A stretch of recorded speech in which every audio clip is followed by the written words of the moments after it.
Padra police station ખાતે આજે શાંતિ સમિતિની બેઠકનું આયોજન કરવામાં આવ્યું, જેમાં આવનારા સમયમાં બકરી ઈદના તહેવાર શાંતિપૂર્ણ માહોલમાં ઉજવાય તે માટે પાદરા પોલીસ સ્ટેશન ખાતે આ બેઠકનું આયોજન કરવામાં આવ્યું હતું। આ મિટિંગમાં હિન્દુ અને મુસ્લિમ સમાજના આગેવાનો, પોલીસ વિભાગના ઉચ્ચ અધિકારીઓ તેમજ પોલીસ કર્મચારીઓ મોટી સંખ્યામાં ઉપસ્થિત રહ્યા હતા।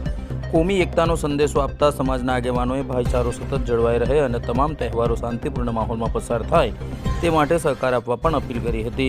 પાદરા પોલીસ વિભાગ દ્વારા પણ બંને સમાજના આગેવાનોને શાંતિપૂર્ણ માહોલ જાળવી રાખવા અનુરોધ કરવામાં આવ્યો હતો। આ કાર્યક્રમમાં હિન્દુ અને મુસ્લિમ સમાજના આગેવાનો મોટી સંખ્યામાં ઉપસ્થિત રહ્યા હતા। સાથે સાથે પાદરાના રાજકીય આગેવાનો પણ મોટી સંખ્યામાં ઉપસ્થિત રહ્યા હતા। તમામ લોકોએ પોલીસને સાથ અને સહકાર આપી શાંતિ સમિતિની મિટિંગને સફળ બનાવી હતી।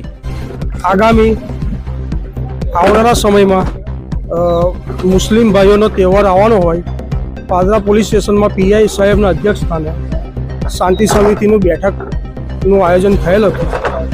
એમાં દરેક બે તરફના પક્ષના મુસ્લિમ અને હિન્દુ ભાઈઓ હાજર રહ્યા અને અમે એમને પીઆઈ સાહેબને ખાતરી આપેલી છે કે બે તરફથી પાદરાનું વાતાવરણ શાંત રહેશે, કોઈ બી કંઈ પણ પ્રકારની મગજમારી નહીં થાય અને શાંતિથી તહેવાર ઉજવાશે।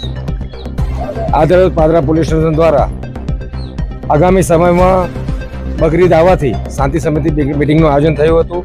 એમાં હિન્દુ સમાજના આગેવાનો અને મુસ્લિમ સમાજના આગેવાનો બે શાંતિ સમિતિની મિટિંગમાં હાજર હતા અને બે સમાજના આગેવાનોએ પોલીસ સ્ટેશનના પીઆઈ શ્રી અને સ્ટાફને ખાતરી આપી છે કે આગામી સમયમાં હિન્દુ મુસ્લિમોના તહેવારો શાંતિપૂર્વક